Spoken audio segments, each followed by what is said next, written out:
si tú sientes que tu vida no avanza, que tú no creces, si tú sientes que tu hogar está dividido, que no ves salida, ves problemas en tu vida, no sabes qué hacer, la solución es simple: deja que Dios te saque de aquí y te lleve al reino de su Hijo amado. ¿Y cómo lo hace? Esto es interesante. Y él decía: pero es que yo no te compré para que me sirvas. No, es que yo quiero servirle por amor. Yo quiero servir por gratitud. Yo seré para siempre suyo. Eso es lo que Jesús hace con nosotros. Solo que Jesús no nos compra de aquí, del patrón malo que es el diablo. No nos compra con $50,000. Él nos compra no con oro ni con plata, sino con su preciosa sangre.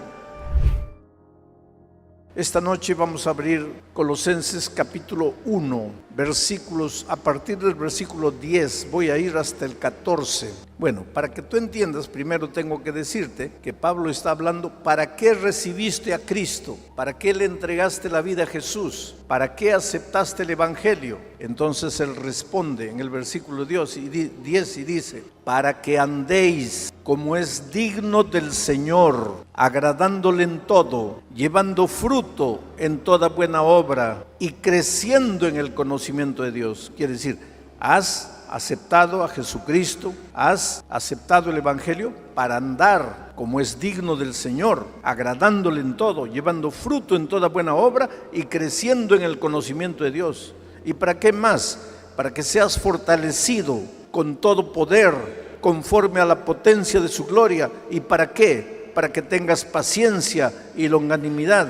¿Y para qué? Para que tengas gozo, dando gracias al Padre que nos hizo aptos. ¿Para qué? Para recibir la herencia de los santos en luz, el cual, y se refiere a Dios, nos ha librado de la potestad de las tinieblas y nos ha trasladado al reino de su Hijo amado, en quien tenemos redención por su sangre, el perdón de los pecados. Ese es el texto. Ahora vamos a tratar de entender lo que Dios te quiere decir a ti esta noche. Dice Pablo: has recibido el Evangelio, has aceptado a Jesucristo. Y si todavía no has aceptado a Jesucristo, lo que Pablo te está diciendo es: acepta a Jesucristo. Y tú te preguntas: ¿y para qué lo voy a aceptar? ¿De qué me sirve aceptar a Jesucristo? Y Pablo te responde y dice: para que andes como es digno del Señor. El verbo andar, solo en el verbo andar un mensaje tremendo: para que andes. Yo te voy a explicar lo que es andar. Mira, andar es esto: un paso atrás del otro, estoy andando, porque solo se anda para adelante. Si yo hago esto, no me vas a decir que estoy andando para atrás, porque nadie anda para atrás, solo se anda para adelante. Cuando alguien anda para atrás, no está andando. ¿Qué está haciendo? Retrocediendo. Ese es otro verbo. Y Pablo dice: si tú has aceptado a Jesucristo, si aceptas a Jesucristo, vas a andar. ¿Qué quiere decir eso? Que tu vida va a ser una vida para adelante, siempre para adelante, para adelante, para adelante. Y tu vida no es solo tu vida espiritual, sino tu vida es un conjunto de cosas. Es tu vida familiar, tu vida profesional, tu vida financiera, tus relaciones humanas, tu vida social y tu vida espiritual, lógicamente, tu vida física, todo. Cuando tú aceptas a Jesucristo, vas a empezar a andar. Por eso Pablo dice: has aceptado el Evangelio para que andéis. Está hablando en la segunda persona plural, yo estoy hablando en la segunda persona singular. Para que andes, has aceptado a Jesucristo para que andes como es digno del Señor. ¿Y cómo se anda como es digno del Señor? Pablo mismo responde, dice: como es digno del Señor, produciendo mucho fruto. Quiere decir que cuando tú entregas la vida a Jesucristo, ahora tu vida va a ser una vida de frutos, frutos abundantes. ¿Qué cosas son frutos? Todas las cosas buenas que quieres alcanzar y que nunca alcanzas. ¿Qué más son frutos? Todas las cosas malas que quieres dejar y que nunca dejas. Esos son frutos. Ahora yo te hago una pregunta. ¿Alguna vez te has preguntado: mi vida no anda, mi vida no avanza, parece que estoy estancado, parece que estoy estacionado? El otro día una señora decía: pastor, mi vida parece un barco que está anclado amarrado a una estaca y yo remo, no avanzo. Y esa señora me decía, y yo me levanto de mañana, me acuesto en la tarde, yo trabajo. Me dijo así, a mí me pueden acusar de todo, pero no de ociosa, porque yo trabajo. Y la pobre señora vive en los Estados Unidos y trabaja en 2 empleos. Y dice, desde que llegué aquí no hice nada, no avanzo, mi vida está estancada. Ahora yo te pregunto, de acuerdo a lo que Pablo te está diciendo esta noche, ¿por qué tu vida está estancada? Porque nunca le has entregado la vida a Jesucristo. Porque el que le entrega la vida a Jesucristo, le entrega ¿para qué? Para andar. ¿Y cómo? ¿Andar cómo? Como es digno del Señor. ¿Y cómo le gusta al Señor? Con una vida exuberante de frutos abundantes. Y cada vez creciendo en el conocimiento de Jesucristo. Esa es la vida que Dios quiere para ti. Y si no estás viviendo esa vida, es porque no te das cuenta, pero tú no has conocido el verdadero evangelio, porque el evangelio verdadero no es una invitación a la mediocridad, al conformismo, a la derrota, al fracaso. El verdadero evangelio te liberta. El verdadero evangelio arranca la cuerda que te amarra, te impulsa para adelante. Has recibido a Jesucristo, has recibido el evangelio para andar. Pero piensa en este verbo, andar, porque algunos no quieren andar, algunos quieren saltar. Hoy día están aquí y mañana ya quieren estar aquí. Y Jesús no dice eso. Jesús no dice, has recibido el evangelio para que saltes. No, dice para que andes. ¿Qué significa eso? Eso significa que el crecimiento del cristiano no es de un momento para otro. No es que hoy no tienes nada, mañana estás millonario. No es así. Y algunos quieren eso. Por eso entran al tráfico de las drogas, por eso entran al terreno de la deshonestidad. ¿Por qué? Porque quieren enriquecer de un momento para otro. Quieren saltar, no quieren andar. Entras a un empleo, ya mañana quieres ser gerente. No, no es así. Tienes que comenzar limpiando baños, barriendo, recogiendo la basura. Después vas escalando, vas andando. Pues la vida del cristiano es andar, pero siempre para adelante, siempre avanzando, como es digno del Señor, con tu vida llena de frutos,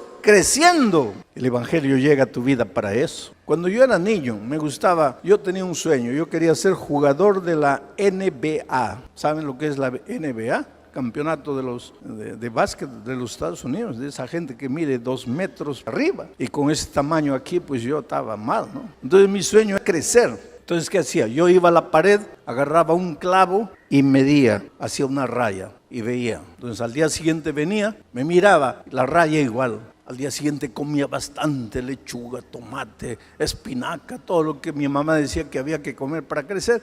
Iba, me medía igual, y al otro día igual, y la otra semana igual, y la otra semana igual. Pues ahí me cansaba, decía, no, nunca voy a crecer. Pasaba un año después me acordaba. Corría, me medía y había crecido 2 centímetros. Eso es crecimiento. Tú le entregas la vida a Jesús hoy. Tienes un carácter horrible, eres un peleador de primera, eres un chismoso. De cada 10 palabras que hablas, 8, 9 son palabras feas.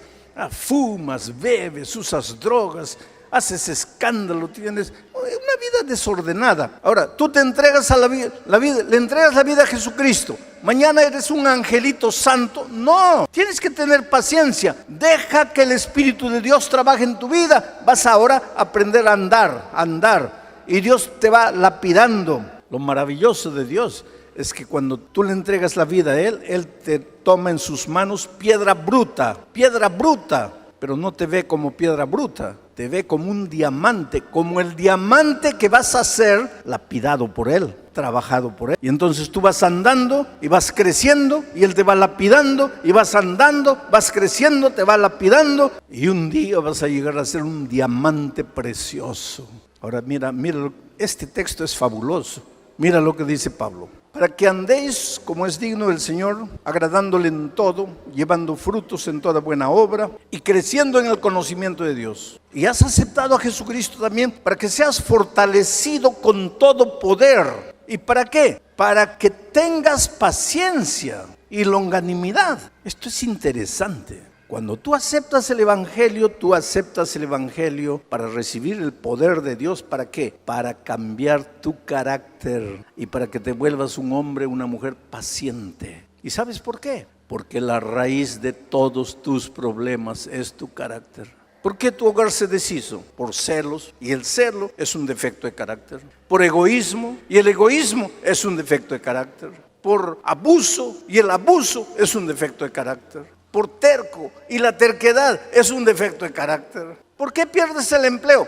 Porque llegas tarde, y la impuntualidad es un defecto de carácter. ¿Y por qué nadie te quiere? Porque tú no quieres a nadie, y eso es un defecto de carácter. ¿Por qué tus hijos han crecido y ni siquiera quieren saber nada de ti? Porque no fuiste un padre amoroso, cariñoso, y eso es un defecto de carácter. Porque te digo una cosa, querido, tú a tus hijos cuando son chiquitos los puedes maltratar, les puedes decir esto, les puedes ser exigente, puedes cobrar, pero un día ellos crecen. Y si no has conquistado el amor de ellos siempre te van a decir papá, pero nunca los vas a tener a tu lado. Porque el amor no se exige, el amor se conquista. Pero tú eres demasiado impaciente. ¿Y por qué? Ese es un defecto de carácter. La mayoría de tus problemas comienza con tu carácter. Cargas desde tu infancia traumas complejos de los cuales no te puedes libertar. Y ahora Pablo dice así: ¿quieres andar? ¿Quieres crecer? ¿Quieres andar como es digno del Señor?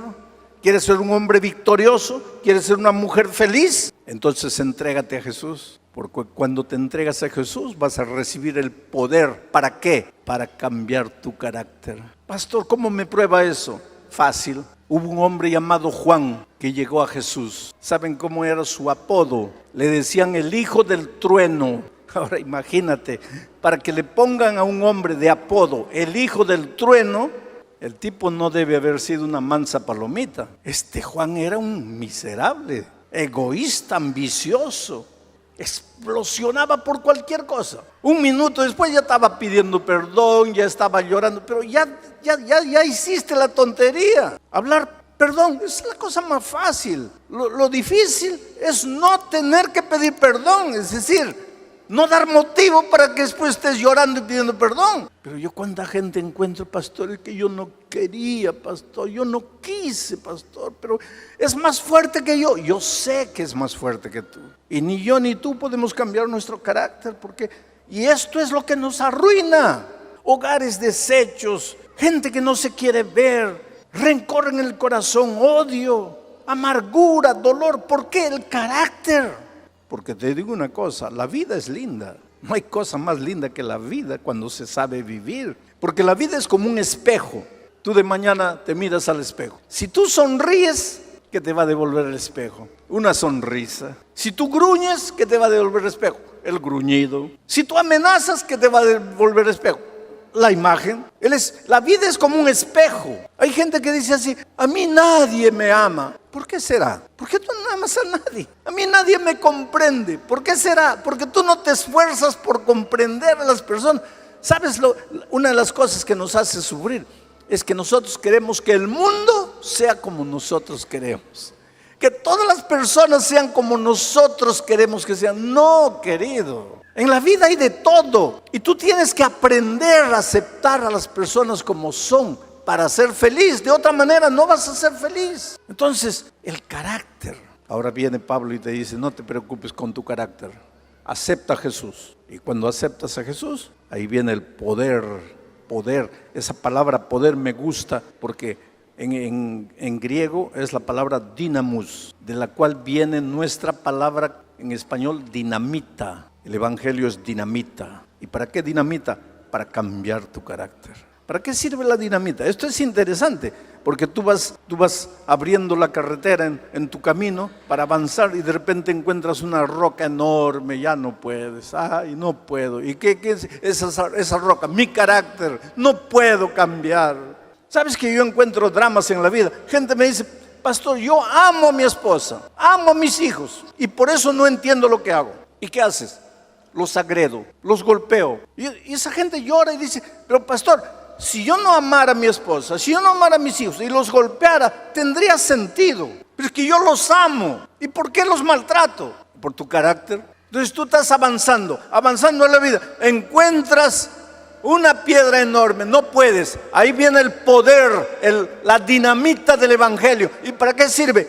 Colocas la dinamita en la roca, explosiona la dinamita, se hace pedacitos y te deja el camino libre. Y ahora sigues avanzando y sigues andando y sigues creciendo y sigues progresando. Porque Jesucristo está en el control de tu vida, porque le has entregado el corazón. Ahora, el versículo 14 tiene una belleza extraordinaria. Mira lo que dice, el versículo 13 y 14 dice así: el cual, y se refiere a Dios el Padre, el cual, ¿cómo sucede todo esto, esta maravilla en tu vida? El cual nos ha librado de la potestad de las tinieblas y nos ha trasladado al reino de su Hijo amado, en quien, en el Hijo amado, tenemos redención por su sangre, el perdón de los pecados. Esto es maravilloso. Pablo está dividiendo la vida en dos territorios. Aquí está el territorio de las tinieblas. Pablo dice la potestad de las tinieblas. Aquí está el territorio de las tinieblas. Aquí está el Señor de las tinieblas, el enemigo de Cristo. Aquí está el reino del Hijo amado de Dios. Pablo dice, Él, el Padre, nos ha trasladado de la potestad de las tinieblas y nos ha traído al reino de su Hijo amado. Aquí está el reino del Hijo amado. Aquí no hay tinieblas, aquí hay luz, porque en el principio era el Verbo y el Verbo era con Dios y el Verbo era Dios y el Verbo se hizo carne y Él fue la luz de los hombres. Aquí hay luz. Este es el reino del Hijo amado de Dios. Aquí hay amor, porque Dios es amor. Aquí nadie pega a nadie. Aquí nadie es terco, porque el amor de Dios transforma. Este es el reino del Hijo amado de Dios. Aquí las bendiciones llueven. En este otro territorio que es el territorio de la muerte, no. Aquí hay tristeza, aquí hay dolor, aquí no hay amor, aquí hay miseria, aquí hay sufrimiento. Este es un territorio trágico. Pero Dios, en su maravilloso amor, ¿qué quiere hacer? Quiere sacarte del territorio de las tinieblas. Mira, este es el poder de las tinieblas, la potestad de las tinieblas. Esa palabra potestad es lo que el patrón hace con el esclavo, el dueño hace con el esclavo, te pisa. Estás bajo las botas del patrón, del amo, te asfixia, no tienes vida. Aquí hay tinieblas, y como hay tinieblas, ahora vas a entender algunas cosas en tu vida. Vamos a decir que se apaga la luz y viene un terremoto y todos tenemos que salir. Pero no hay luz, todo es tinieblas. ¿Qué va a pasar con ustedes? Cada uno va a tratar de encontrar la salida, pero no hay luz, absolutamente no hay luz. Entonces algunos van a chocar aquí, caer al suelo. Otros van a ir allá, van a chocar contra la banca, van a caer al suelo. Otros van a chocar contra la cámara, van a caer. Ahí el otro viene, lo pisa. ¿Alguna vez en tu vida te has querido tomar una decisión? Y piensas, finalmente tomas la decisión. Y un mes después te das cuenta que has tomado una decisión equivocada. ¿Por qué? Porque has querido encontrar la salida, pero no la has encontrado. ¿Por qué? Porque estás en el reino de las tinieblas. ¿Cómo vas a encontrar? ¿Cómo vas a ver la salida si aquí no hay luz? Todo es tiniebla. Ay, pastor, no sé cómo salvar mi casa, mi matrimonio. ¿Por qué? Porque no ves salida, porque estás en las tinieblas. Pastor, no sé cómo sacar a mi hijo de las drogas, porque estás en las tinieblas. Pastor, no sé cómo hacer. Estás en las tinieblas, aquí no se ve nada, aquí no hay salida. Aquí en el reino del Hijo amado también puede haber problemas, porque mientras estamos viviendo en esta tierra, aquí puedes tener problemas. Pero aquí hay luz, y si hay luz, tú ves la salida. Esa es una cosa que necesita entender, porque algunos piensan que cuando llegan aquí ya no hay problema. Es que el reino de Dios todavía está en la tierra, todavía no hemos ido al cielo. En el cielo sí ya no va a haber problemas, pero mientras el reino de Dios está en la tierra, va a haber problemas, va a haber muerte. ¿Qué sucede aquí cuando una persona que está aquí, su hijito de 3 años es atropellado por el carro? ¿Qué hace? Se desespera, enloquece, busca al que lo atropelló al hijo, le da un tiro y después se da un tiro. ¿Por qué? Porque está todo oscuro, esto es tiniebla, aquí no hay salida. Ahora yo pregunto, ¿puede un niño de 3 años de una persona que está en el reino del Hijo amado ser atropellado por el carro? Claro que puede. ¿Y por qué?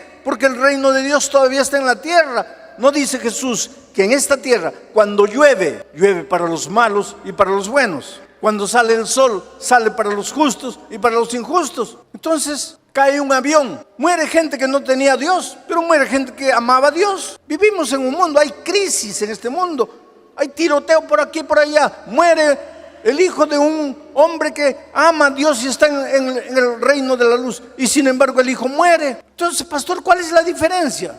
Muere allá, muere aquí.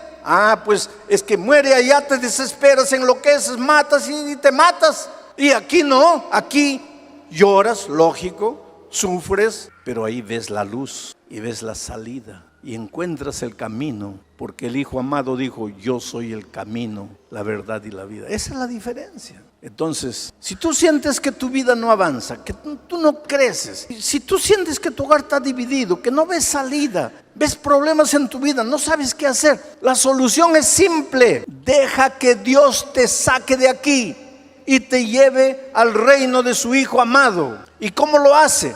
Esto es interesante. Voy a leer de nuevo el versículo 13 y 14. Dice: el cual Dios nos ha trasladado de la potestad de las tinieblas y nos ha trasladado al reino de su Hijo amado, Jesucristo, en quien tenemos redención por su sangre y el perdón de los pecados. En Jesucristo tenemos redención. ¿Cómo es que el Padre nos saca de allá y nos trae aquí?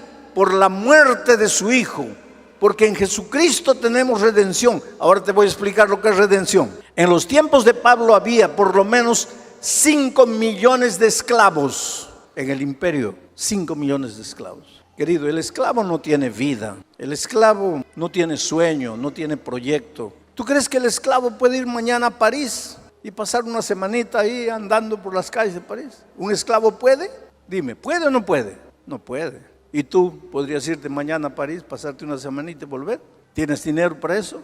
Y si no puedes, ¿cuál es la diferencia entre el esclavo y tú?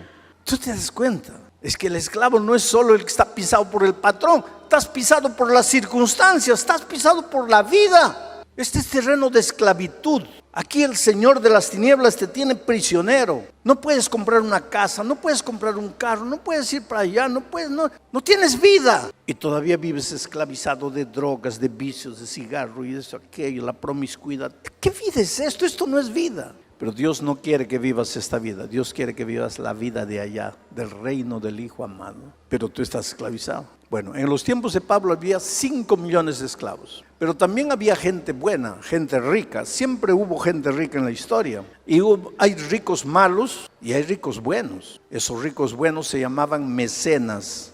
Que después, hoy día, el mecenas es aquel rico que ayuda a los artistas, a los músicos o los pintores. Pero en aquellos tiempos el mecenas era el rico que compraba esclavos para libertarlos. Y entonces un hombre rico venía donde el patrón malo de este pobre esclavo y le decía: oye, ¿cuánto quieres por este? Y ahí el otro decía: bueno, yo por ese $50,000. Entonces el hombre rico le decía: aquí está, 50,000. Ahora dame, el esclavo ya no pertenece, me pertenece a mí. Entonces este hombre lo trasladaba a este pobre esclavo, de la potestad del esclavo se lo llevaba al reino de su Hijo amado. Y cuando llegaba aquí le decía: estás libre.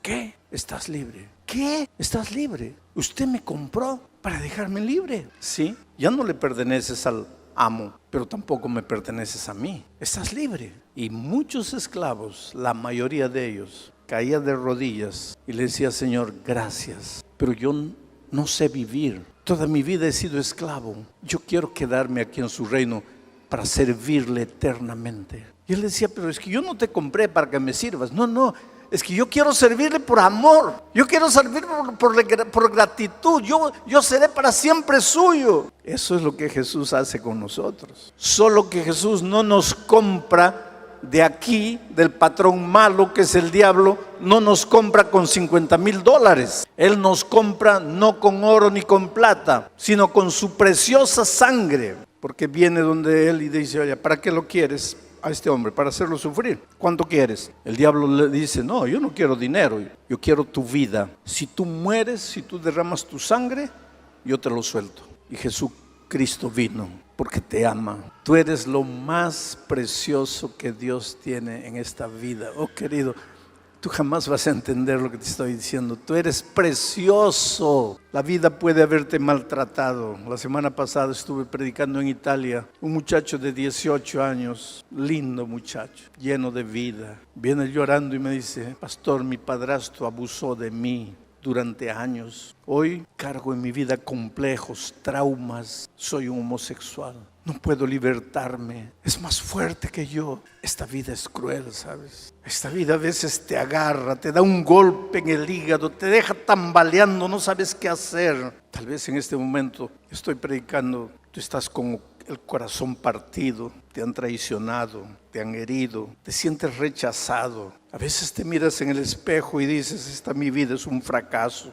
no sirvo para nada. Y yo te digo en el nombre de Dios, tú sirves mucho, tú eres valioso, tú eres precioso, preciosa para Dios. Pero infelizmente estás aquí bajo la potestad de las tinieblas. Pero Dios, que te ama tanto, quiere sacarte de aquí. Y el precio era la muerte de Jesucristo. Y Jesús te amó tanto que dijo: está bien, voy a pagar el precio. Y ahora yo levanto la palabra de Dios para decirte una cosa. Tú no tienes derecho a vivir derrotado. No tienes derecho a vivir fracasado.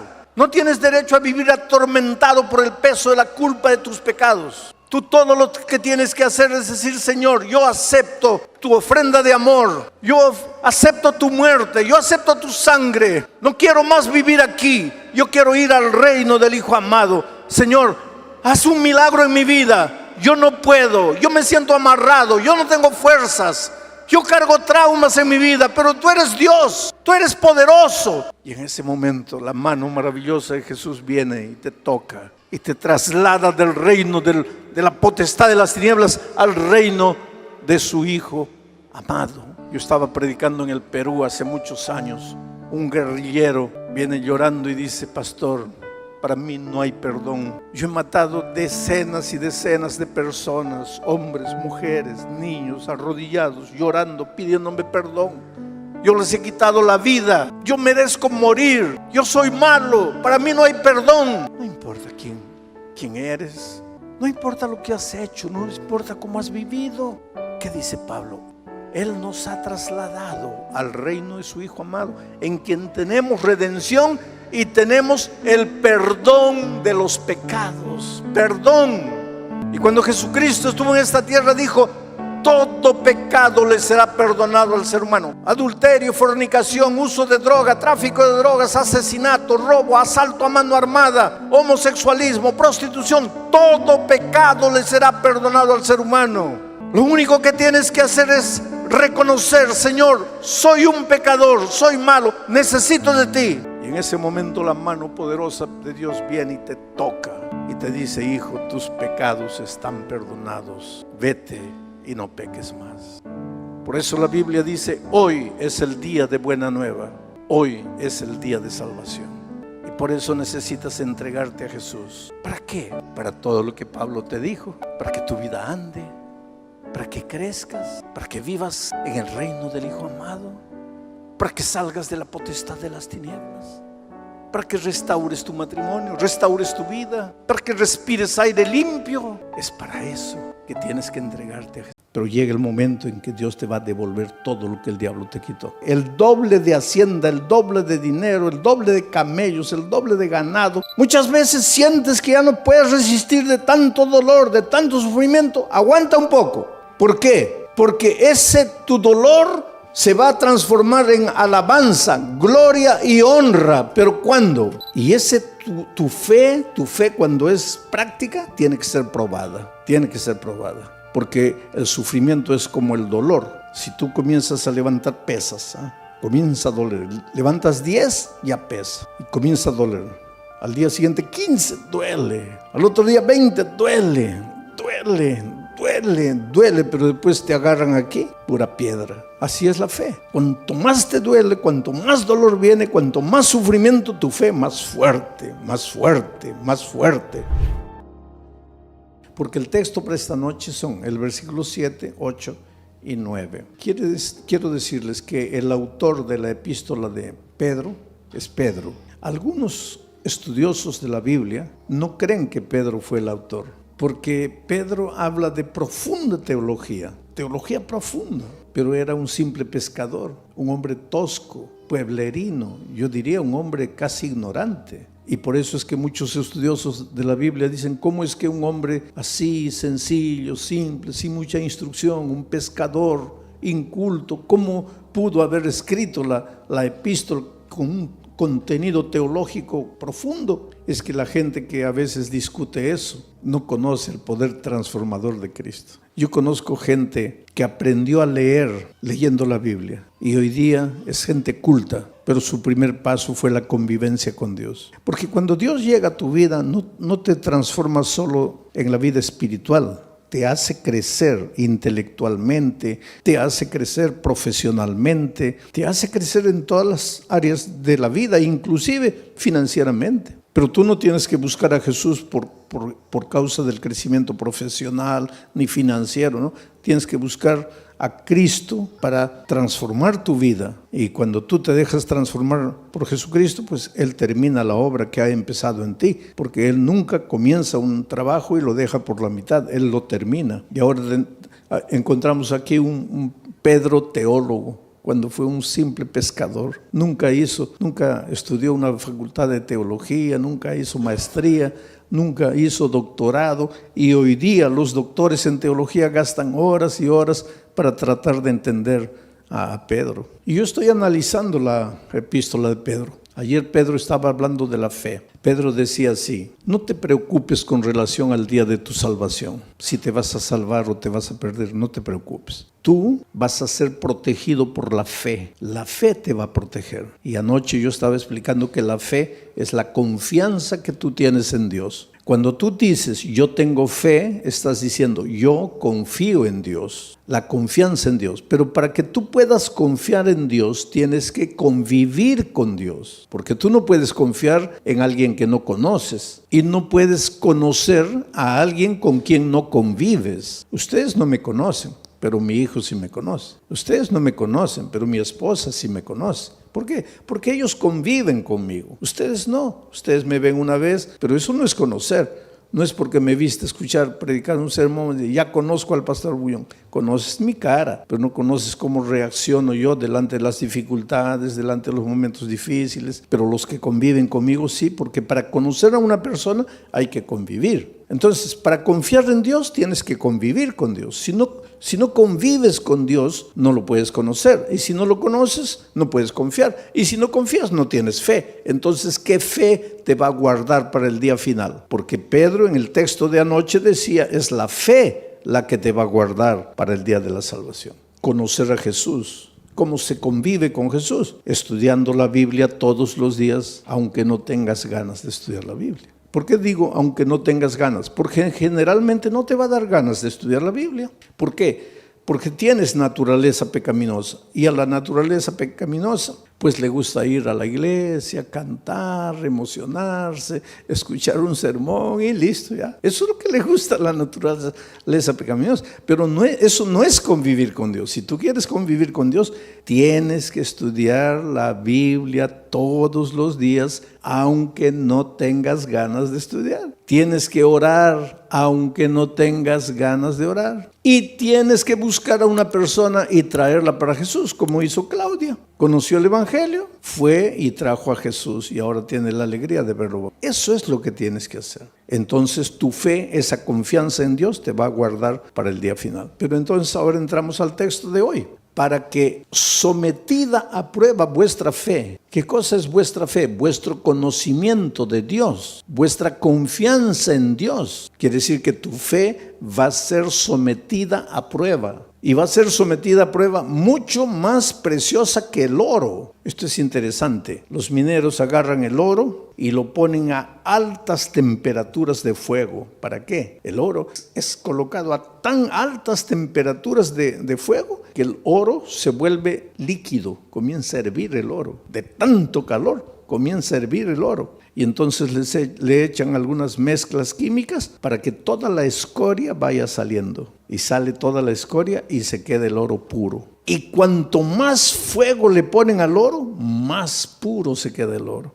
Por eso ustedes han escuchado hablar de oro 18 quilates, 22 quilates. Eso es pureza del oro. Y el oro más puro es el oro que ha sido más quemado. Ahora es interesante, porque si le colocamos fuego a este púlpito, el fuego lo quema. Pero si le colocamos fuego al oro, el fuego lo purifica al oro. Destruye al púlpito, pero purifica al oro. Ahora dice el texto bíblico de Pedro que el fuego es la prueba, son las pruebas de la vida. Dios manda, no voy a decir manda, Dios permite que las pruebas lleguen a tu vida. Estoy diciendo Dios permite, no Dios manda, Dios permite, porque te voy a decir una cosa, y entiende bien esto. ¿Qué cosa es prueba? Todo lo que te hace sufrir, lo que te hace llorar, lo que te aflige, pérdida del empleo, tu hijo se enferma, tu mamá muere, tu esposo te abandona, aflicciones, pruebas, todo eso, por favor, nunca digas Dios me está mandando la prueba, porque Dios no manda pruebas. Todo lo que te hace sufrir no viene de Dios, viene del diablo, porque Dios dice,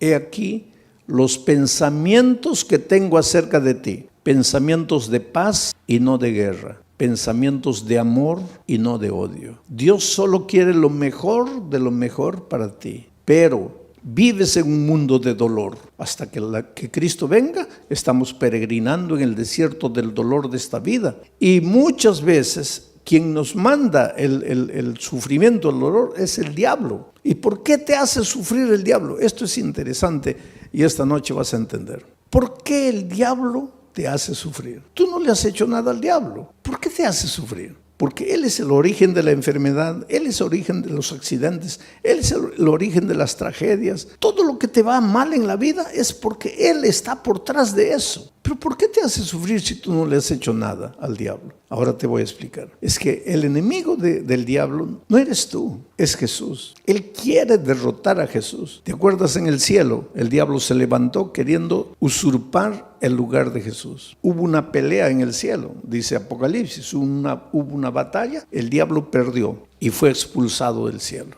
Pero cuando el diablo salió del cielo, déjame imaginar esta escena. El diablo estaba saliendo y miró y le dijo a Jesús, está bien, me venciste una vez, pero la pelea no está acabada. Me venciste ahora, pero ya vas a ver cuando nos encontremos por segunda vez. Y fue expulsado. Entonces, cuando Jesús nació en esta tierra, cuando vino a salvarnos del pecado, Jesús era un nené indefenso. Y el diablo dijo, ahora sí, no lo pude derrotar en el cielo, pero ahora como un niño yo lo agarro y lo mato. Y miren lo que el diablo hizo. ¿Vino a matarlo personalmente? No, porque el diablo es cobarde. El diablo nunca muestra la cara. ¿Qué hizo el diablo para matar a Jesús? Se metió al corazón del rey Herodes. Firmó un decreto de muerte para mandar matar a todos los niños menores de 2 años. Y cuando Herodes firmó el decreto de muerte, ahí el diablo dijo, ahora sí, lo voy a matar. De esta no se salva. Pero esa misma noche, el Espíritu de Dios se presentó a José y le dijo, toma al niño y a su madre y vete a Egipto, porque lo van a matar. Y cuando José huyó para Egipto, el diablo se quedó mordiendo los labios de rabia. Y dijo, me venciste por segunda vez. Después, cuando Jesús comenzó su ministerio, antes de comenzar su ministerio, se fue al desierto a ayunar 40 días, ¿te acuerdas? 40 días sin comer, pues Jesús estaba debilitado, flaco. Ahí el diablo pensó, ahora lo agarro. No lo gané, no lo derroté en el cielo, no lo derroté cuando era niño, pero ahora lo agarro. Está debilitado, 40 días sin comer, lo agarro. ¿Y vino? ¿Y vino como diablo? No, porque el diablo nunca muestra la cara. Se disfrazó de ángel de luz y trató de engañarlo, pero no pudo, porque Jesús conocía la palabra de Dios. Y entonces derrotó al diablo por tercera vez. 3-0, ya era casi goleada. Pero entonces el diablo esperó, dijo, la cuarta es la vencida. Y hubo una cuarta. Cuando el diablo se metió al corazón de los soldados, porque ya les dije, el diablo nunca muestra la cara, y los soldados prendieron a Jesús y lo llevaron al Calvario y lo clavaron. Y cuando Jesús murió, ahí sí el diablo dio una carcajada. Dijo, ahora sí lo vencí, lo acabé. Lo acabé. Al tercer día Jesús resucitó. Y al resucitar, ahí sí, es como si hubiera agarrado una estaca y lo hubiera clavado en el corazón del diablo. El diablo sabe que está perdido, está derrotado. El diablo no te puede hacer nada, querido. El diablo ya está perdido. El diablo ya con Cristo no puede. Entonces, como no puede con Cristo, se las agarra contigo. Es como si yo tuviera, vamos a decir, yo tuviera un hijito de 2 años, pero tengo un vecino que quiere pelear conmigo. Viene, una bofetada, se va llorando el pobre. Pero es terco, viene una segunda vez. Otra bofetada, se va llorando. Pero es terco, viene la tercera vez. Ahí ya ni levanto la mano, ya sale corriendo. Entonces llega a una conclusión mi vecino, no, con este no puedo, este fuerte. Entonces aprovecha que yo me vengo a Corpus Christi a predicar y agarra a mi hijito de 2 años a puntapiés y lo revuelca en la calle. Pues eso es lo que el diablo hace. Con Cristo no puede. Entonces él sabe que lo que más Jesús ama eres tú. Y ya que no puede con Cristo, se las agarra contigo y te hace sufrir y te hace perder el empleo y hace que tu hijito nazca enfermo y esto y aquello. En realidad el diablo no tiene nada contra ti. Él te hace sufrir porque sabe que haciéndote sufrir a ti, está haciendo sufrir al Señor Jesucristo. Pero ahora viene Pedro y dice así, pero es que los sufrimientos que te llegan a la vida no te pueden destruir porque tú no eres madera, tú no eres plástico, tú eres oro. Y si el fuego de la prueba purifica el oro, mucho más el fuego del dolor, del sufrimiento, va a purificar tu fe. Quiere decir, cuando el dolor llegue a tu vida, tú lloras. Si tienes que llorar, llora. Pero no te separes de Jesús. Dile, Señor, yo no entiendo por qué estoy sufriendo. Y hay una cosa interesante. Cada vez que tú quieres andar en los caminos de Dios, cada vez que tú te propones ser más fiel a Dios, ahí más viene el diablo para destruirte. ¿Por qué? Porque esa es la pregunta que mucha gente hace. Pastor, cuando yo estoy así relajado en mi vida cristiana, parece que no me vienen pruebas. Pero cuando me quiero consagrar, ahí viene todo. ¿Por qué? Simple. Porque cuando estás relajado espiritualmente, cuando no estudias la Biblia, no oras, nada, estás en el terreno de ¿quién? Estás en el terreno del diablo. Puedes estar en la iglesia, pero estás en el terreno del diablo. ¿Y para qué el diablo te va a molestar si ya estás perdido con él? Pues te deja tranquilo. Pero cuando viene una semana de oración y tú te entiendes que tienes que reconsagrarte y comienzas a estudiar la Biblia, a estudiar la palabra de Dios, ahí el diablo se asusta. ¿Por qué? ¿Qué dice? No, este se me va a escapar. Entonces, para desanimarlo, le mando una prueba. Y la prueba, en lugar de purificarte como al oro, ¿qué hace contigo muchas veces? Te desanima. Es por eso que cuando la prueba es más fuerte, es más que tienes que agarrarte de Jesucristo y no desanimarte. En el Brasil yo estaba haciendo una campaña evangelística en un estadio y una señora que no era adventista, no era cristiana, nada. Nunca iba a ninguna iglesia, nada. Pero era una buena mujer, sentimientos nobles. Hay mucha gente que no está en ninguna iglesia, no conoce la palabra de Dios, pero pues escucha la voz de Dios en su corazón y camina, anda bien. Y de repente esta señora vio en la televisión la propaganda de que yo iba a predicar esa noche en el estadio. Ahora, ese día era su cumpleaños. Y de mañanita el esposo entró al cuarto y le dice, mira hija, estoy sin mucho dinero, no he podido comprarte un buen regalo, pero te he comprado un regalito. Y le dio una cajita y ella abrió y era la llave de un carro. Y cuando salió al patio ahí estaba el carro, un carro importado, último modelo. ¡Qué felicidad! Su cumpleaños. Primera felicidad. El esposo se acordó de su cumpleaños, porque hay muchos esposos que ni se acuerdan del cumpleaños de la esposa. Segunda felicidad, le regaló. Tercera felicidad, no le regaló cualquier cosita, le regaló un carro último modelo. Entonces ella estaba tan feliz que cuando vio la propaganda de la predicación en el estadio, dijo, bueno,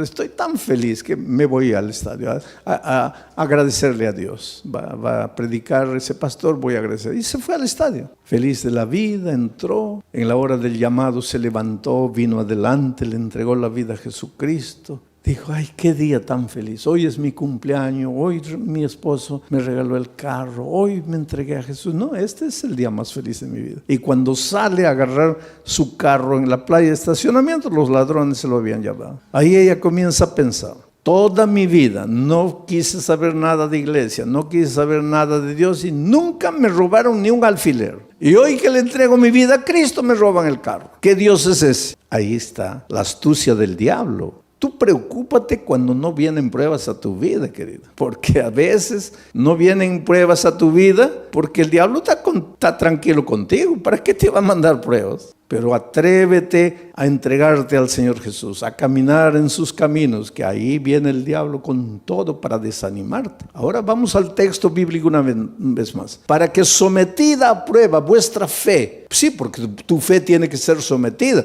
porque una cosa es, sí, yo creo. Eso no es fe, eso no es fe. Por eso es que el creer siempre viene acompañado del bautismo. El texto de Marcos 16 dice, el que creyere y fuere bautizado, este será salvo. El problema es el idioma, porque en español creer y ser bautizado son dos cosas. Pero es que Marcos no escribió ese versículo en español, porque Marcos no hablaba español. Marcos escribió ese versículo en griego, el idioma que él hablaba. Y en griego no son dos conceptos, el que creyere y fuere bautizado. No, es un solo concepto, el que creyere siendo bautizado. O sea, en griego, creer no es solo mover la cabeza, no es solo teoría. El creer intelectual viene acompañado del creer práctico. Si tú crees, te bautizas. Si no te bautizas, es porque tu creer se quedó en la teoría. Y ese creer teórico no te salva. Te voy a hacer pensar un poco. El otro día una señora me preguntó, pastor, ¿el diablo es ateo? A ver, ¿qué piensan ustedes? ¿El diablo es ateo? No, el diablo no es ateo, querido. Y Santiago explica eso. Dice, tú crees en Dios, haces bien, pero el diablo también cree. Y no solo cree, ¿qué más hace? Tiembla. Ahora, si el diablo cree y tiembla, ¿por qué no se va a salvar? Porque su creer es teórico, su creer no es práctico. Entonces, mucha gente hoy, muchos cristianos, sí, yo creo, bautízate. No, bautismo no, pero yo creo. Eso no existe. Yo creo, pero no me bautizo. Eso no existe, porque el creer bíblico es creer siendo bautizado. Es decir, la teoría y la práctica van juntos. Y tu fe cuando es práctica, tiene que ser probada. Porque el sufrimiento es como el dolor. Si tú comienzas a levantar pesas, comienza a doler. Levantas 10, ya pesa. Y comienza a doler. Al día siguiente 15, duele. Al otro día 20, duele. Pero después te agarran aquí, pura piedra. Así es la fe. Cuanto más te duele, cuanto más dolor viene, cuanto más sufrimiento, tu fe más fuerte. Es por eso que en medio del dolor tienes que agradecer a Dios, porque Él sabe. Él no te manda el dolor, pero Él aprovecha el dolor que el diablo te manda para fortalecer tu fe. Para que sometida a prueba vuestra fe, mucho más preciosa que el oro, el cual, aunque perecedero, se prueba con fuego. El oro que perece, que es de esta tierra, se prueba con fuego. Entonces, si el oro se prueba con fuego, la fe, que vale mucho más, ¿cómo no se va a probar con fuego? Claro que tiene que venir el fuego del dolor. Para que sometida a prueba vuestra fe, mucho más preciosa que el oro, el cual, aunque perecedero, se prueba con fuego, para que entonces vuestra fe sea hallada en alabanza, gloria y honra. Quiere decir que tu fe es bombardeada por el diablo. Te arranca lágrimas, te hace sufrir. Muchas veces sientes que ya no puedes resistir de tanto dolor, de tanto sufrimiento. Aguanta un poco. En el nombre de Jesucristo, aguanta. ¿Por qué? Porque tu dolor se va a transformar en alabanza, gloria y honra. ¿Pero cuándo? ¿Cuándo? Lee la Biblia y respóndeme. ¿Cuándo? Cuando Cristo venga. Ahora me vas a decir, pastor, pero cuando Cristo venga todavía, yo preferiría ahora. Pues eso es lo que mucha gente hace. Prefiere la hora, cortito, y pierde la eternidad toda. Yo cuando era chico, íbamos a salir de vacaciones, las pocas, tal vez la única vacación que salí con mi padre, mis hermanos. Íbamos a viajar a un lugar donde no había dentista, no había nada, y me comenzó a doler el diente. Y mi padre me dice, mira, antes de salir vamos a arrancar el diente. Yo soy de aquellos tiempos en que dolía el diente, arrancaban. Hoy día no, eso es un crimen. El diente te duele, hay que restaurarlo. Pero yo soy de los tiempos de dolía, arranca.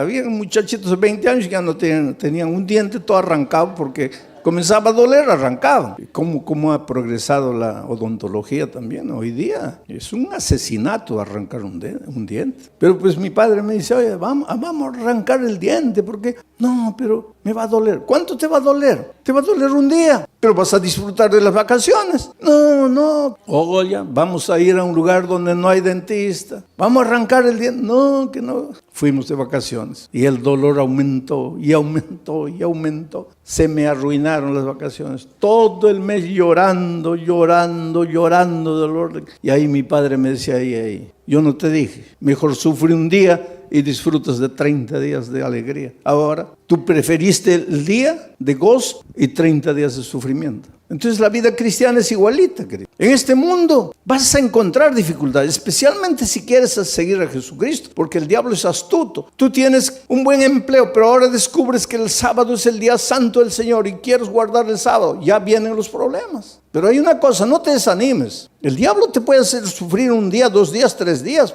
pero hay un tercer día.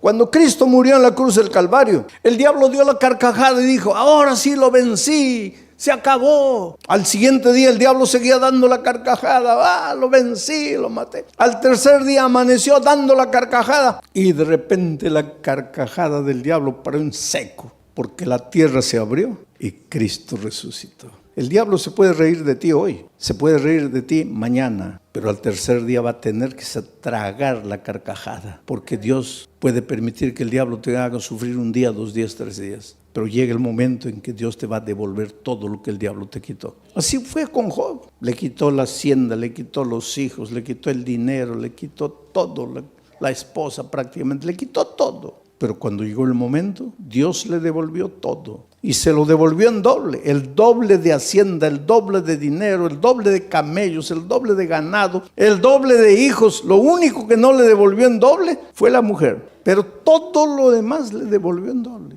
Dios es grande, querido. Cuando venga el dolor a tu vida, no te preocupes. ¿Por qué sufro? Dios me ha abandonado, Dios me ha dejado. No, querido, Dios no te ha dejado, Dios no te ha abandonado. Él tiene un plan para ti. ¿Y sabes por qué muchas veces permite que el dolor llegue a tu vida? Porque es la única manera de purificarte a ti mismo. A veces es en el dolor que aprendes a ser paciente, en el sufrimiento, en las lágrimas, aprendes a depender de Dios. Y esta vida cristiana es dependencia de Dios. Y esa disciplina de aprender a depender de Dios, muchas veces solo con el dolor. Vamos a seguir leyendo el siguiente versículo, versículo 8. ¿A quién amáis? Está hablando de quién, de Jesucristo, porque dice que vuestra fe va a ser recompensada con gloria, honra, alegría, cuando Jesús venga. Cuando Jesús venga, Jesús, a quien amáis sin haberle visto, en quien creyendo, aunque ahora no lo veáis, os alegráis con gozo inefable y glorioso. Mira, a quien amáis sin haberle visto. ¿Tú vives con Jesús hoy? Sí, pero no como los discípulos que pudieron verlo. Por eso Jesús le dijo a los discípulos, bienaventurados los ojos de ustedes que pueden ver lo que los profetas quisieron ver y no pudieron. Estaba hablando del mismo. Los profetas siguieron a Jesús solo por la fe. Nosotros hoy también lo seguimos solo por la fe, pero los discípulos tuvieron un privilegio único. Ellos lo vieron físicamente, pero aunque nosotros no podamos verlo físicamente, igual podemos verlo a través del estudio de la Biblia, de la oración y trayendo una persona para Cristo. Estamos conviviendo con Jesús. Pero aquí el asunto es, ¿quién escribe a quien amáis sin haberle visto? ¿Quién escribe este versículo? Pedro. Y Pedro lo vio y lo amó. ¿Y por qué lo traicionó? Ustedes se acuerdan que después de la traición Jesús ya había resucitado y los discípulos estaban en la playa. Y el pobre Pedro, cuando Jesús apareció en la playa, estaba mirando para otro lado, avergonzado. Ay, ¿qué me va a decir? Lo he traicionado, porque después de la crucifixión ya no lo vio. Ahí se encontraron en la playa con Jesús resucitado. Y Jesús apareció y Pedro, ay Señor, en algún momento me va a llamar aparte, me va a dar una bronca porque lo traicioné. Y efectivamente, en un momento, Pedro se acercó, Jesús se acercó y Pedro dijo, ahora viene la paliza. Y Jesús le hizo una pregunta, Pedro, ¿me amas? La última cosa que Pedro imaginaba era esa pregunta, ¿me amas? Sí, Señor. No, Pedro, no, ¿cómo sí, Señor? Te estoy preguntando si me amas. Sí, Señor. No, calma, ¿por qué tanta prisa? No me has entendido. Te estoy preguntando si me amas. Y ahí él se dio cuenta de por qué Jesús le preguntaba eso. Y comenzó a llorar.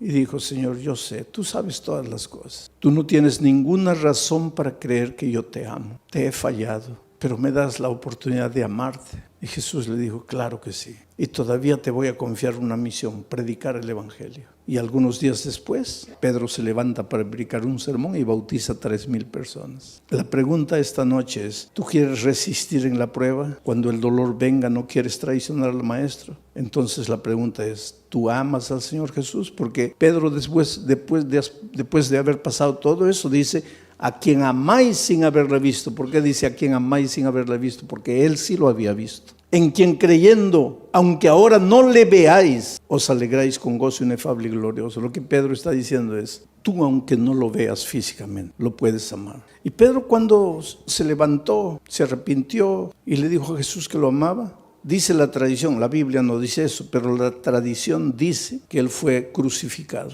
Y cuando lo iban a crucificar, él dijo: no soy digno de ser crucificado como mi maestro. Crucifíqueme de cabeza para abajo. Y lo crucificaron de cabeza para abajo. No hay prueba bíblica para decir eso, pero la tradición dice. Sea como fuere, sabemos una cosa: después de transformado por el poder de Dios, él ya no tuvo miedo de morir por Dios. Oh, querido, Dios tiene un plan muy, muy bonito para tu vida. Las tristezas y dolores que llegan a tu vida tienen sentido, pero tienen sentido cuando tienes fe. Hace muchos años atrás, en la ciudad de San Pablo, los jóvenes de una iglesia fueron a participar de un congreso en el sur del país. 40 jóvenes, miembros del coro de la iglesia. Y el sábado en la noche, terminado el congreso, regresaban para San Pablo. Y el ómnibus se chocó. Sabe que los jóvenes venían cantando himnos, los himnos del coro. Venían cantando en el ómnibus y el ómnibus se chocó contra un camión cargado de fierro de construcción. Y el fierro los atravesó.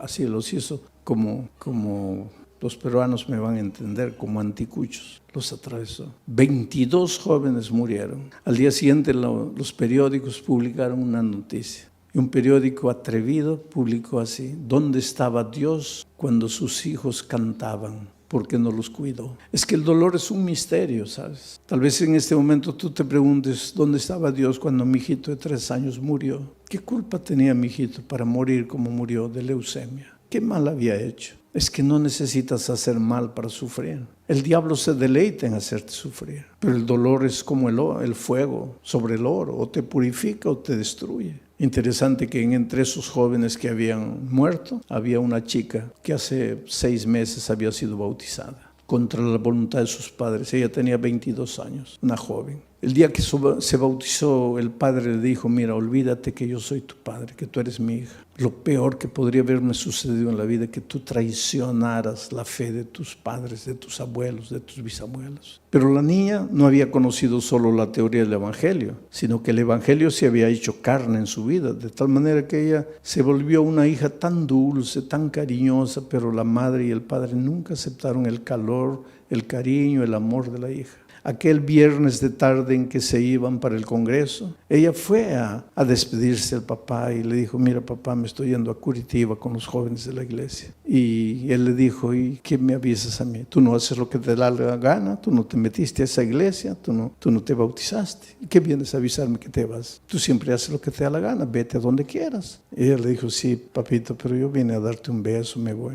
Y cuando se acercó para besarlo, el padre retiró el rostro y dijo: no quiero nada de ti. Y en el camino de vuelta, la niña muere. ¿Sabes que los hijos de Dios también morimos en accidentes? Entonces, cuando te pasa un accidente, no digo: ¿dónde estaba Dios? Dios está en el mismo lugar. Jesús dijo que cuando la lluvia cae, moja a los justos y a los injustos. Y cuando el sol sale, alumbra a los justos y a los injustos. Estamos en un mundo de dolor. Ese padre hizo tanto escándalo en la iglesia, ¿sabes? El día del sepultamiento, 22 cajones estaban ahí. Y mientras sepultaban a los jóvenes sobrevivientes que habían salido del accidente, cantaban. Sus amigos estaban siendo enterrados y ellos cantaban, lloraban. Las lágrimas caían, pero cantaban. Lloraban porque tenían tristeza, cantaban porque tenían esperanza. Es que los seres humanos que aprendemos a confiar en Cristo somos capaces de cantar en medio del dolor. Mientras que el padre estaba destruido ahí, ¿sabes? Y cuando llegó el momento de bajar el cajón de la hija, él se arrojó y decía: entiérrenme con ella,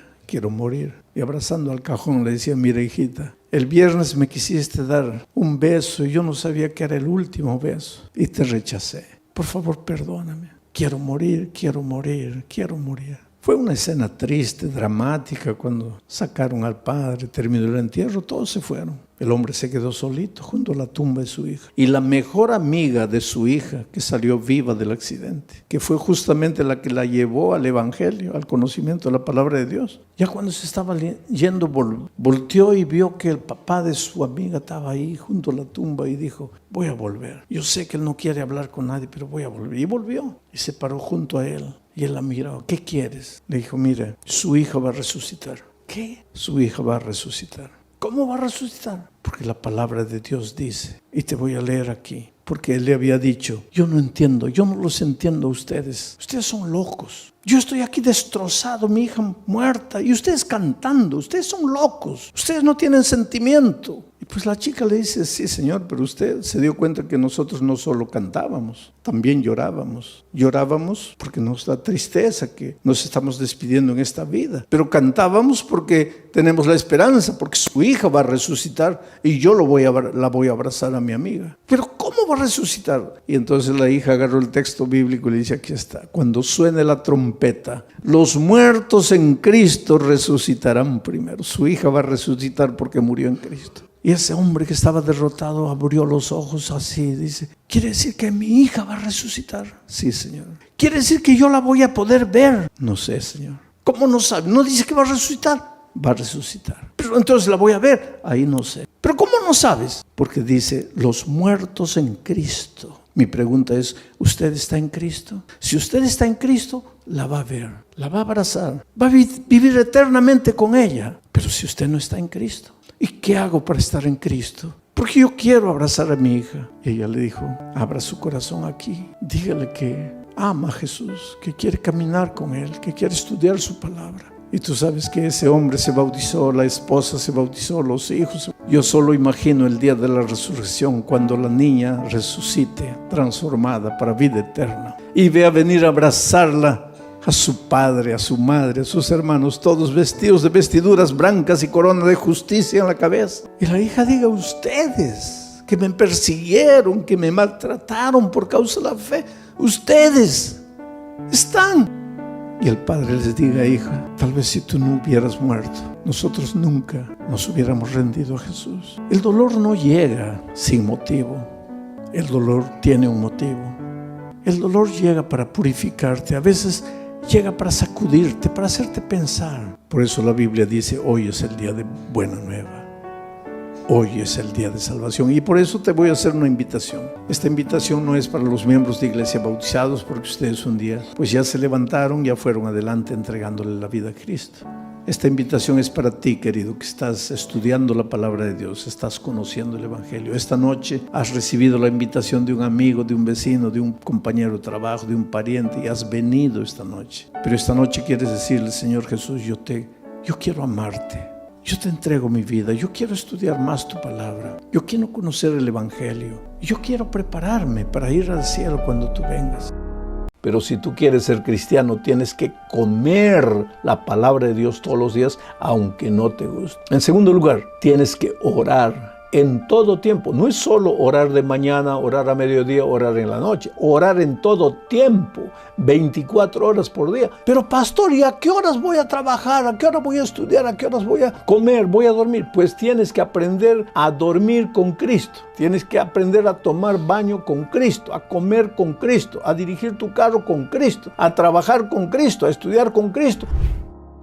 No basta nacer, hay que crecer. Y para crecer, la receta para crecer está aquí en el texto bíblico de esta noche. Efesios capítulo 6, a partir del versículo 10, del 10 al 13. Dice así: por lo demás, hermanos míos, fortaleceos en el Señor y en el poder de su fuerza. Vestíos de toda la armadura de Dios para que podáis estar firmes contra las acechanzas del diablo, porque no tenemos lucha contra carne y sangre, sino contra principados, contra potestades, contra los gobernadores de las tinieblas de este siglo, contra huestes espirituales de maldad en las regiones celestes. Vamos a comenzar a analizar el texto. Pablo empieza diciendo así: por lo demás, hermanos. Esa expresión, por lo demás, hermanos, no está ahí en la Biblia simplemente por estar. Ni una palabra, ni una coma, ni un punto está en la Biblia solo por estar. Esa expresión quiere decir mucho. Por lo demás, hermanos. Podría ser en conclusión. Podría ser siendo que ya he dicho todo lo que he dicho hasta aquí. Podría ser finalmente. Quiere decir, la epístola a los Efesios tiene 6 capítulos. El tema, hay algunos 2, 3, 4 temas cristalinos en Efesios, pero uno de los temas es la lucha entre el bien y el mal. La lucha entre Cristo y Satanás. Cristo que quiere salvarte, Satanás que quiere destruirte. Ahora llegamos al capítulo 6. Ya Pablo está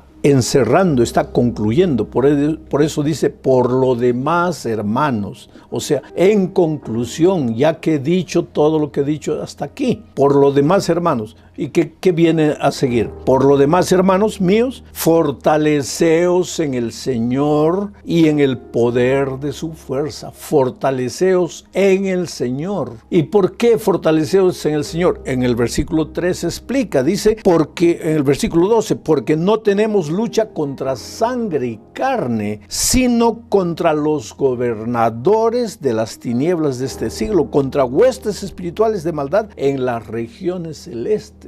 O sea, nuestra vida cristiana después de nacer en Cristo, para poder crecer nuestra vida cristiana es una permanente lucha, es una batalla. No esperes que cuando tú te entregues a Jesús, la vida va a ser una vida mansa, llena de rosas, de flores maravillosas, una vida de romance, una vida linda, sin dificultades, porque hay mucha gente que dice, si me entrego a Jesús voy a tener un buen empleo, el dinero me va a alcanzar para todo, voy a tener un hogar feliz. Y realmente tú puedes tener todo eso, porque ya te dije, Dios es la fuente de la bendición. Pero no existe solo Dios, existe también el diablo, y lo que más quiere el diablo es hacer sufrir al Señor Jesucristo. Pero como no puede con Jesús, como ya intentó muchas veces con Jesús y siempre perdió, ahora se las agarra contigo y viene con todo encima de ti. El otro día alguien me preguntaba y decía, pastor, ¿por qué cuando yo no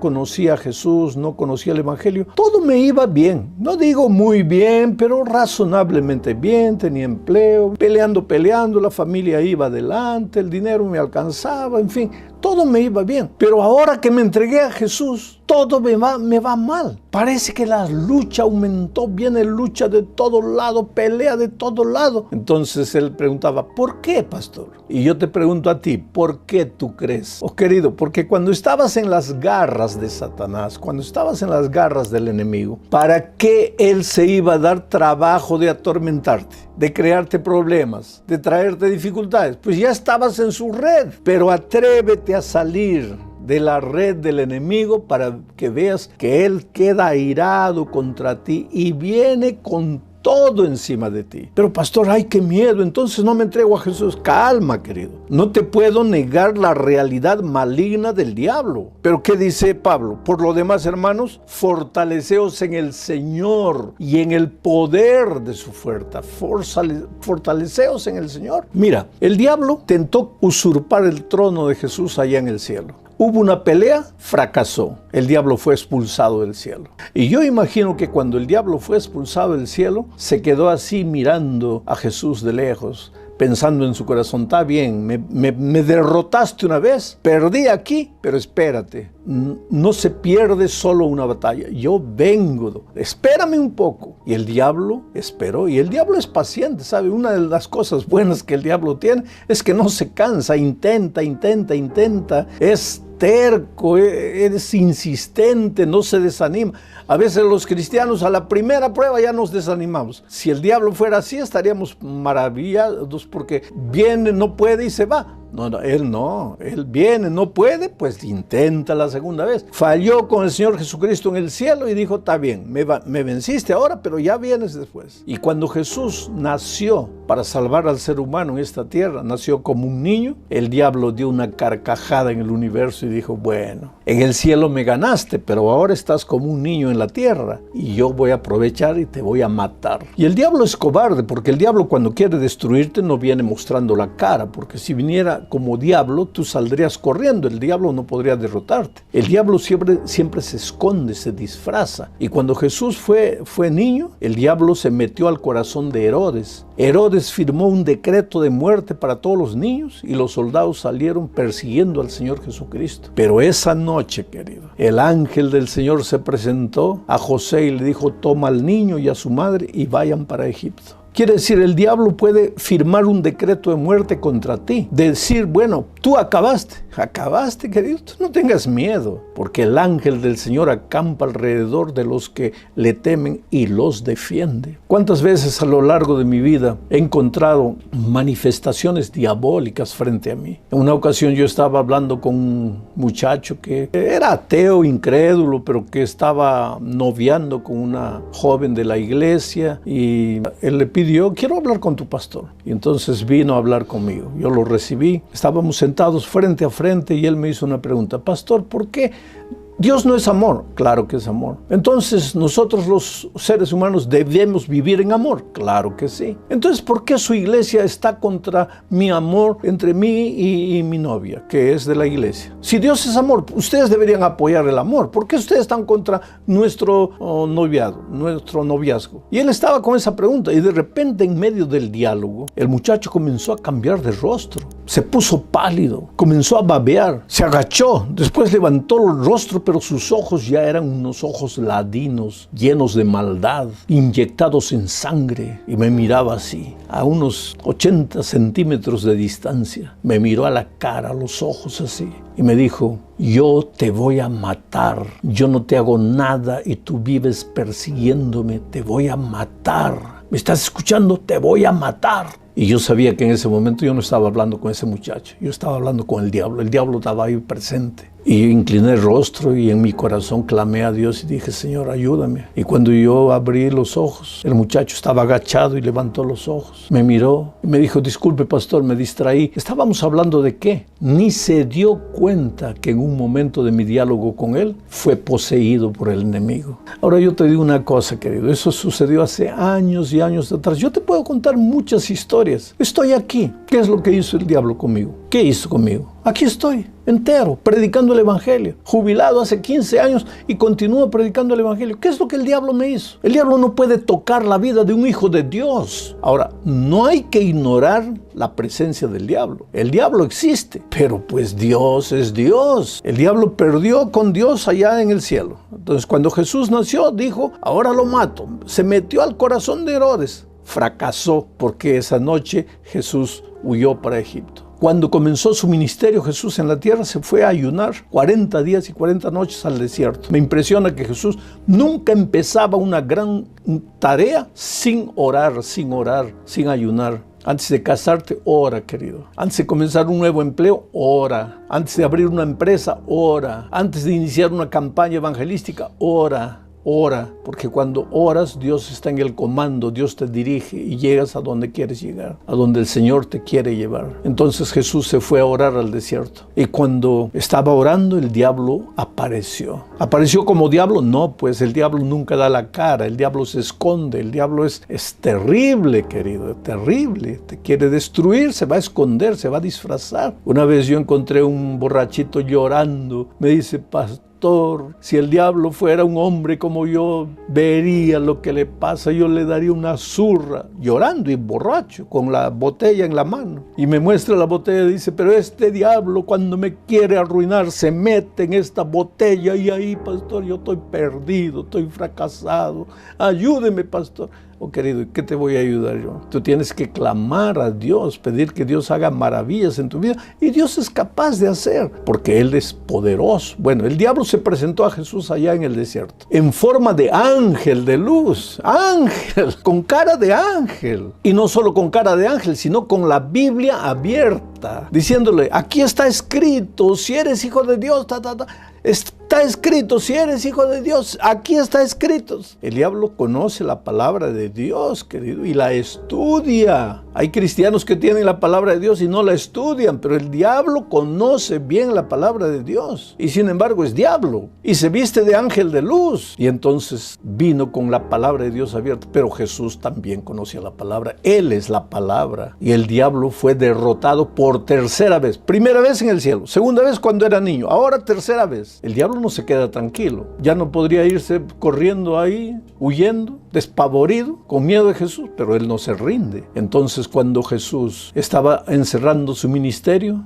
el diablo se metió al corazón de los soldados. Ya te dije que él no viene dando la cara. Se metió al corazón de los soldados. Y los soldados vinieron, prendieron a Jesús y lo crucificaron. Y finalmente, cuando Jesús fue clavado en la cruz, ahí el diablo dio la gran carcajada de la vida. Oh, ahora sí, ya lo vencí, lo maté. Perdí en el cielo, perdí cuando era niño, perdí en el desierto, pero ahora lo maté. Pero al tercer día, Jesús, querido, la tierra se abrió y Jesús resucitó. Y el diablo supo entonces sí que estaba derrotado para siempre, que nunca más podría nada contra Jesús. Entonces ahora, como no puede con Jesús, como ya está derrotado con Jesús, se las agarra contigo. ¿Qué le hiciste tú al diablo? Nada. ¿Y por qué te persigue? ¿Y por qué te atormenta? ¿Y por qué te quita el empleo? ¿Te quita la salud? ¿Por qué te trae problemas? ¿Por qué? Te mete en vicios, en hábitos de los cuales no te puedes libertar. ¿Por qué? Simplemente porque sabe que Dios te ama, y si te hace sufrir a ti, Dios que te ama va a sufrir también. Entonces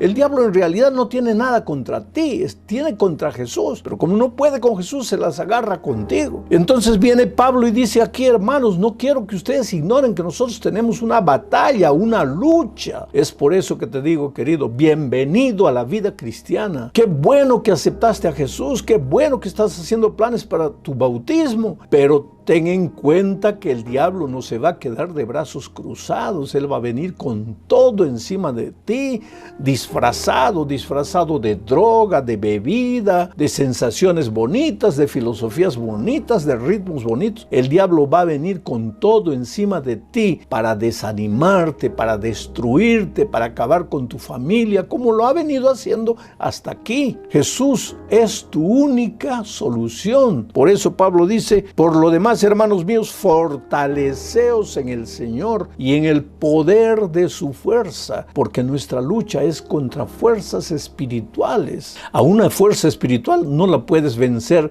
con tu fuerza carnal. Por lo tanto, aunque hagas halterofilia, aunque cuides tu cuerpo, aunque cuides tu salud y todo, que debes hacerlo, no digo que no lo hagas, pero eso no te ayuda para enfrentar al diablo, porque cuando el diablo viene, no viene como un ser humano con cuerpo para que tú lo golpees o para que tú corras y que él no te alcance. Él viene como una fuerza espiritual, y ahí cuando viene como una fuerza espiritual, pues tú no sabes qué hacer, no sabes a dónde ir. Entonces el consejo de Pablo dice, ya que nuestra lucha es contra una fuerza espiritual, vestíos de toda la armadura de Dios, vístete de la armadura de Dios. El secreto del crecimiento cristiano es vestirse de la armadura de Dios. Y pastor, ¿cuál es la armadura de Dios? Ahí en el mismo capítulo, no voy a leer por falta de tiempo, pero a partir del versículo 14 tú encuentras los 7 instrumentos que forman la armadura de Dios, pero yo me voy a detener apenas en 3 de ellos y los voy a mencionar también de manera rápida. Primera armadura de Dios: estudia la palabra de Dios todos los días. Porque, querido, tú has nacido, y un niño que nace pero no come, se muere. En la vida espiritual también, tú has aceptado a Jesús, has nacido,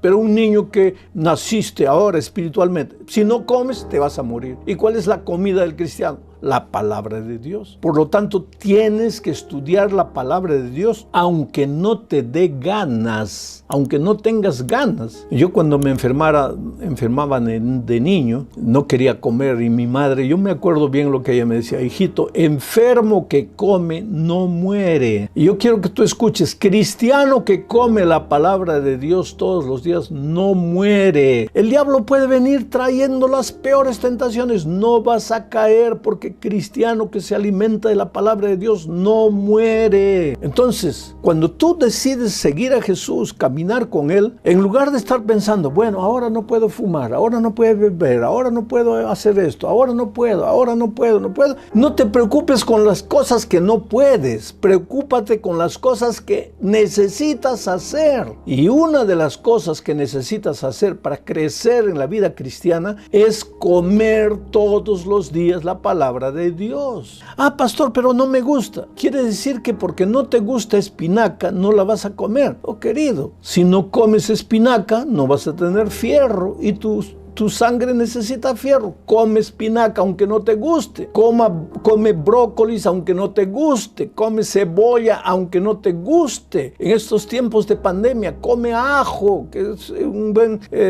preventivo para enfermedades. Come aunque no te guste. No se come porque gusta. Se come aunque no guste. Se come lo que es. A mí no me gusta fruta. Pues entonces por eso no tienes vitamina C. Come naranja, come limón, come fruta. ¿Ah? Come. Ah, pastor, me da mucho calambre. Come plátano. No, pero no me gusta el plátano. Come, querido. No se trata de gustar, se trata de comer. Come. Claro que cuando tú abres la Biblia no te va a gustar. ¿Por qué? Porque todos hemos nacido con naturaleza pecaminosa, y esta naturaleza nos va a acompañar hasta cuando Cristo venga. A esta naturaleza pecaminosa todo lo que importa son las cosas que no valen de esta vida, la basura de esta vida. Eso sí le encanta. Pero estudiar la palabra de Dios, no me gusta. Pero si tú quieres ser cristiano, tienes que comer la palabra de Dios todos los días, aunque no te guste. En segundo lugar, tienes que orar en todo tiempo. No es solo orar de mañana, orar a mediodía, orar en la noche. Orar en todo tiempo, 24 horas por día. Pero pastor, ¿y a qué horas voy a trabajar? ¿A qué hora voy a estudiar? ¿A qué horas voy a comer? ¿Voy a dormir? Pues tienes que aprender a dormir con Cristo. Tienes que aprender a tomar baño con Cristo, a comer con Cristo, a dirigir tu carro con Cristo, a trabajar con Cristo, a estudiar con Cristo, relacionando todo lo que estás haciendo con Cristo. Tienes que aprender a vivir en espíritu de oración. La oración, dice la sierva de Dios, es la respiración del alma. ¿De qué vale que hayas nacido si no respiras? Te vas a morir. ¿Te has dado cuenta que hay niños que cuando nacen no quieren respirar? ¿Y qué hace el médico? Les da una palmada. ¿Para qué? Para enseñarles a respirar, porque si no respiran se mueren. En la vida cristiana, el cristiano que no respira a través de la oración va a morir. Entonces tienes que aprender a respirar, y no se respira 3 veces al día, se respira cada segundo. Por eso Pablo dice: orad sin cesar, sin parar, en todo momento, en espíritu de oración. Y tercer instrumento de la vestidura de Cristo, para que el diablo no te derrote, tienes que contar a otra persona del amor de Jesús. Tienes que contar a otras personas el evangelio. Por ejemplo, si tú has sido invitado esta noche por primera vez a escuchar la palabra de Dios y tú quieres crecer en Cristo, ¿sabes lo que tienes que hacer? Cuando termine la reunión, tienes que llamar a un amigo, mandar un texto a un amigo, un WhatsApp a un amigo, y decirle: he escuchado la palabra de Dios, algo maravilloso, y yo quiero que tú mañana también te conectes al internet, porque la palabra de Dios está siendo extraordinaria. Querido, cuando tú comes la palabra de Dios todos los días, oras a través de la oración, respiras a través de la oración todos los días, y te mueves a través de la testificación compartiendo el evangelio con otros, ahí tú estás tomando la vestidura de Cristo. Y cuando tomas la vestidura de Cristo, el enemigo puede hacer lo que quiera para destruirte, no va a poder. Ah, pastor, pero es que yo estoy prisionero a tantos vicios, a tantos hábitos que no puedo vencer. Entonces te voy a contar la historia de Salvador Briceño. No creía en Dios. Para él Dios era cualquier cosa y nunca pensó en Dios. No estaba contra Dios, pero tampoco a favor. Si existe Dios, para mí todo bien. Él pensaba que su trabajo, su vida, su fuerza era suficiente. Pero un día pues se juntó con malos amigos, querido. Amigos, cuídate con los amigos. Porque los amigos que cuando son temerosos de Dios, te van a llevar por los caminos de Dios. Pero cuando los amigos no temen a Dios, te van a llevar al infierno. Te van a llevar a la tragedia, a la destrucción, y eso fue lo que sucedió con Salvador. Los amigos lo llevaron a la bebida, cigarro, droga, tráfico de droga, y se arruinó por completo. Salvador, pueden creer que fue un hombre que dormía en la calle, drogado, perdido, acabado, que hasta la propia familia decía, no, parece no hay esperanza, ya olvídate de ese ya está perdido, ya no hay remedio. Aquí en el Brasil hay muchos lugares, en toda ciudad grande hay un lugar que le llaman la Cracolandia, donde están los viciados, drogadictos. Da pena. Esos lugares son tristes, ¿sabes? La gente tirada en el suelo, el poco dinero que consiguen con limosna lo usan con drogas. Pues la situación de Salvador era esa. Estaba perdido, acabado, destruido. Había un grupo que siempre pasaba cerca de él, iban a la iglesia. Él les llamaba los hermanos de la religión. Era una iglesia adventista del séptimo día, pero él les llamaba los hermanos de la religión, los hermanos de la religión. Un día Salvador, en su desesperación, porque sabes, el vicio tiene esta cosa, este mecanismo, mira. Viene la tentación, ay, no puedo. Caes. Una vez que caíste, ahí viene el peso de la culpa. Soy un miserable, no valgo para nada porque lo hice. Oh Señor, ayúdame. Pobre Salvador. Cada vez que estaba lúcido, pues venía ese sentimiento. Soy basura, no valgo para nada, quiero morir, no tengo fuerzas, estoy perdido, estoy acabado. Sí, querido, tú y yo estamos acabados. Tal vez no con la droga de cocaína, de marihuana, tal vez con la droga del orgullo, con la droga de la envidia, con la droga del egoísmo. Todos tenemos drogas en la vida que nos llevan al fondo del pozo. Qué bueno es Dios, qué bueno es Dios, compasivo, que te ama. No importa cómo has vivido, no importa lo que seas, Dios te ama. Y en su dolor y en su desesperación, Salvador clamó a Dios, Señor, ayúdame. Si tú no haces algo por mí, Señor, estoy perdido. Y a la mañana siguiente, después de llorar 1 hora, 2 horas, 3 horas, a la mañana siguiente se despertó y ya no tenía ganas de usar droga. Y eso era un milagro, porque el drogadicto es drogadicto porque no puede vivir sin droga, pero a la mañana siguiente él se levantó sin ganas de usar droga. Pero los amigos estaban ahí, porque ya te dije, amigos buenos te llevan por el camino del bien, pero amigos malos te llevan para la miseria. ¿Y qué les importa con tu vida, con tu destino, tu tristeza, todo? ¿Qué les interesa? Ellos lo único que... porque son instrumentos del diablo, ya te dije. El diablo se mete en el corazón, no se metió en el corazón de Herodes para firmar un decreto, no se metió en el corazón de los soldados para clavar a Cristo, no se disfrazó de ángel de luz. El diablo se mete en el corazón de un amigo, de una amiga, ¿para qué? Para arruinarte, para llevarte a la miseria, al pecado, y eso es lo que hicieron con Salvador. Pero entonces Salvador dijo, no, aquí no puedo continuar, tengo que salir de aquí, irme de aquí, porque aquí voy a volver a caer. Y le dijo, Señor, ayúdeme, ábreme las puertas, yo tengo que salir de aquí. Y llegó a Nueva York. Hace 8 años, Salvador no ha vuelto a colocar una gota de alcohol en sus labios, de cigarro en su boca, no ha vuelto a usar drogas, transformado por el poder de Dios. ¿Que el diablo no lo ataca? Claro que lo ataca, pero Salvador se ha vestido de la armadura de Dios. Estudia la Biblia todos los días, ora todos los días, cuenta a otros lo que hizo Jesús por él, y ahí está Salvador victorioso. Y un día, Salvador, yo no te conozco, tal vez en esta tierra nunca te vea, pero en el reino de los cielos quiero abrazarte. Y quiero abrazar a todos los salvadores del mundo que andan aflitos en el pecado, a todas las Marías perdidas y destruidas por la vida. Mírame bien, el Señor Jesús te ama, querido. No te desesperes, no creas que todo está perdido.